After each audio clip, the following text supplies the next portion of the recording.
right, welcome everyone to HealthySimulation.com's continued coverage of IMSH 2024 here in San Diego. My name's Lance. I'm the founder CEO of HealthySimulation.com. So excited to be sitting next to Jeff Evans, who's the president of CAE Healthcare, which recently announced that it's going to be or in process for acquisition from Madison Industries. So really excited about that. Jeff, thanks so much for joining us. Good to see you again in San Diego. So tell us first about this big news about Madison Industries and this acquisition. When is it happening, and what does it all mean? Yeah, it's been a crazy year. It's been a great year. We did a lot of work over the summertime to really prepare us for the sale. Yeah. We went through a bunch of management presentations in New York and other places as we got into the month of August. And probably the best thing that could have happened, which was Madison Industries putting an offer out to be able to buy CAE Healthcare. And so we've been going through that for the last few months in the transition, divestiture away from CAE. Okay. And that should close over the course of the next, call it 60 to 90 days. So we're looking somewhere in between probably Feb 1 and March 1 and doing a lot of work as we transition the business and put ourselves in a great spot. Madison, an unbelievable company that's got just an incredible culture as you think about creating a healthier, a safer, and a more productive world, and something they honestly believe in on a regular basis. And so our culture and what we do here in Healthcare Sim that you know obviously a lot about is just such a great fit. And so we're excited about the autonomy of being able to run our business. They're a private equity company that has about 82 standalone businesses. Right. It's a big with portfolio. Not a lot of corporate I shouldn't say oversight, not a lot of corporate infrastructure. Okay. And so good guidance in regards to how the businesses are individually run, but we get to go make our own decisions on where we go. Great. So we've put a lot of work over the course of the last 18 months into the vision and the strategy for this business. Sure. Of which, frankly, that hasn't slowed down in the last few months, as we'll talk about things at the booth and otherwise.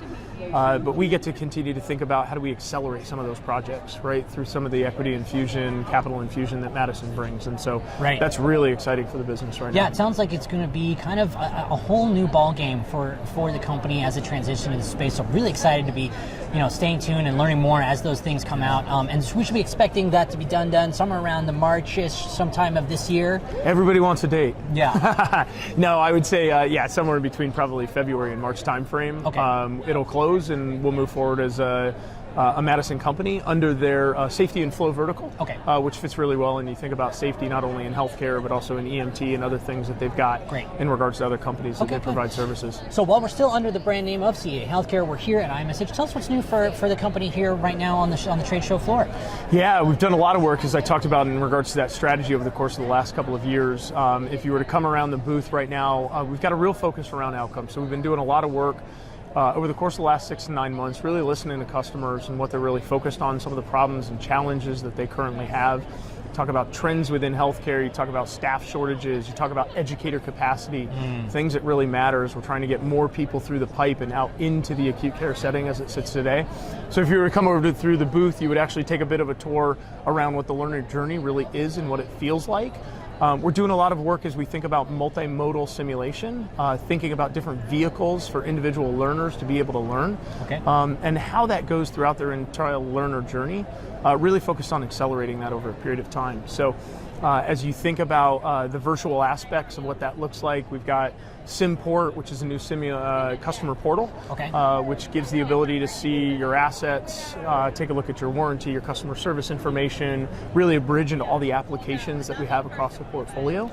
SimCreate, which really takes a look at creating a standardized and a centralized library for all of your scenarios, to be able to edit those and push out to any different type of product that we've got in the portfolio, which is also really cool. We continue to build on Maestro Embody and Maestro Evolve, which is the self-directed and the instructor-led learning programs that we have from a virtual perspective, really getting people ready as they get into patient simulation from a physical perspective. And then we've got the announcement of GigXR, which we can go into a little bit more as well. They have some software applications as you think about both self-directed and instructor-led learning. They do some work in regards to hollow and anatomical types of software applications, which are very cool and blend really well with getting people ready for the physical simulation. Yeah. Then you get into specialized simulation and you get into the simulators themselves. So we've got new features and software applications across the portfolio, things that you would see over there, pediatric and the ARIA. We've seen it from an OB perspective, Vimedics and ultrasound.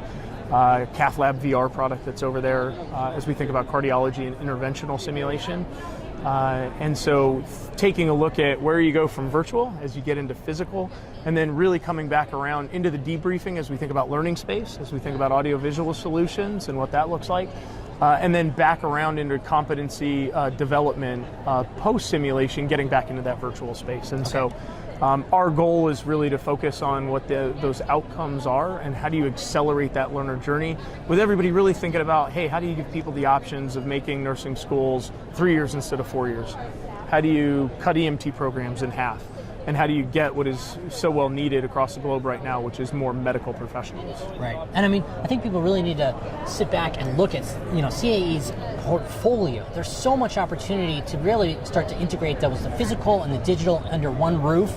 And so it's really important that I think we're seeing this continued trend from the company where it's blending these things together and bringing them together under one umbrella and kind of merging the two worlds together. So I'm really excited about more of that. So yeah, you spoke about Gig XR, new trends. XR, obviously, is making a big impression into the healthcare space. I feel that XR has perhaps an opportunity to actually become the technology that does bring about mass adoption of healthcare simulation. So tell us a little bit more about this GigX partnership and how it's extending already what CAE Healthcare has been doing with the HoloLens, with biomedics, into now an expanded collaboration with GigXR. Yeah, so GigXR brings other software applications to bear. So as you talk about holographic types of anatomies that they bring on the front side of education, they do have a number of self-directed and instructor-led learning programs. So you think about our content with their content coming together as a broader library, and they have a platform. And so we'll continue to talk with them a little bit more about what that means as we think about the infrastructure and the applications that we currently have today sitting on their platform and what that means. But you're absolutely right. Bringing the worlds of physical and digital together in a different and a meaningful way is something that we're really focused on. And so and augmented reality, I mean, there's nothing closer to blending those two worlds together than that. I mean, for sure. Right. And I think you're spot on by saying, mixed reality, which is a really good, a really key piece of that. Yeah. VR has its place depending on what that learner journey looks like, but the mixed reality piece really comes across, to your point, the ability to see things in a virtual type of environment, put the realism there, the relevance to how people are actually immersed into that individual scenario, while also the physical nature of being able to touch things and go down that path. And so we think the future. blend is there. Absolutely. I think so too. Yeah. So speaking of the future, another big trend that is happening out there globally, not just in healthcare, not just in healthcare simulation, but everywhere, is AI. So for sure. Artificial intelligence. So tell us, I know you guys have had a lot on your plate this past year, but not to mention that, all these corporations are massively turning towards, opportunities towards AI. Tell us what has been kind of, ideaed and considered out of CAE Healthcare with regards to the implementation of AI in the future. Yeah, from a guy from California, the work and the things that have been going on down in Palo Alto over the course of the last couple of months have obviously been really interesting and have set the stage industry-wide in regards to where artificial intelligence goes in the future. That coming into one, healthcare, and then two, coming into healthcare simulation, I think is going to be an ongoing trend. And I think the adoption rate you'll see pick up dramatically over the next couple of years. Yes. The biggest deal, obviously from a conversation perspective, what that means as you think about simulation, how you conversate with patients, and what that AI overlay actually is a really big deal as you think about artificial intelligence. Yeah. For me though, as you bring physical and digital together, it's a really big deal to grab those individual data points along that learner's journey. Right. And so whether they're in their dorm room and they're going through some sort of virtual type of simulation, if they're in the sim center and going through an actual physical simulation, if they're in the debriefing room going through learning space and what that looks like, all of those have defined moments that have data associated with them. Right. Nobody has been able to capture those into one data lake, start to overlay analytics and artificial intelligence, which then can get pushed back to the learner in the educational system to really accelerate the learner journey. Right. And do it in a prescriptive manner. It has the data set to know what should be done or what could be done, and now we're being able to provide that feedback in real time to the learners and at scale, right? Because that's what AI really helps us to do. So really excited to know and see more of those types of things under the support support of Madison Industries, it's going to be really exciting times for the company ahead. You'll have the opportunity too to think about then, as I tweak my curriculum and my program, what works most effectively. And I could do that for an individual that's in a cohort. I could do it about 2 individual cohorts and how they're doing based upon how I tweak the curriculum. Yeah. Or I could take a look at somebody like, how is John Hopkins in comparison with Cleveland Clinic, and who has the best outcomes over a period of time. Right. Those are the ways that you not only progress healthcare simulation, but you get into downstream healthcare and you really start to save patients' lives. Right, and that's what I think we need to be in a place. A doctor doing a procedure in Mumbai, India, and Los Angeles, California, well, they might be doing them differently and getting better.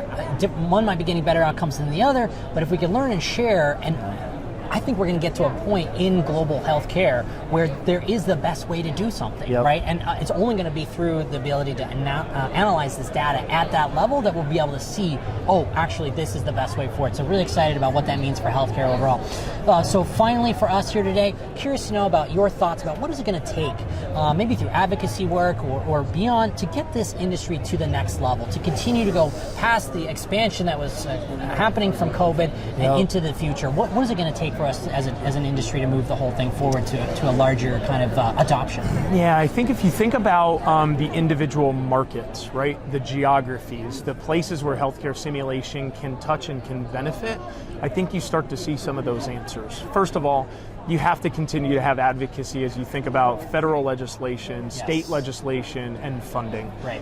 We know from the aviation industry and we know from the healthcare industry, simulation can save lives and can get you better quality outcomes if used properly and taught in a meaningful way. Right. So when you think about that a little bit, continuing to get the U.S. Congress, to get governments across the world thinking about this a little bit, to continue to push funding is a really big deal. And then you start to think about, rural America. You start to think about university settings. You start to think about universities and where there's hospital networks and acute care settings that really matter. And you start to say, okay, how do we take this blend of physical and virtual? Because what rural America might be absolutely different than what happens in Chicago or New York, as you think about a lot of different simulators in a very populated area. Right. Versus how do you actually teach people, and you get into this multimodal simulation, right, through physical, through digital, through immersive, in different types of ways, utilizing mixed reality. To get people those different types of experiences so that when they get into a simulation or then they get on a patient, they're prepared truly in those moments that matter. And so that's an area of focus I think all of us need to be thinking about a little bit, is you have to take a look at those individual areas and how do you continue to promote healthcare simulation based upon the needs of those individual customers. And we continue to do more and more work as we think about outcomes for the future. Awesome. Well, thank you so much for your time today, Jeff. Really excited to get over to that booth and check it out. So that's where we'll be headed next. And folks, you can learn more at healthysimulation.com and find CAE Healthcare through there or through their website, caehealthcare.com, to learn more. So thanks so much. Thanks, Lance.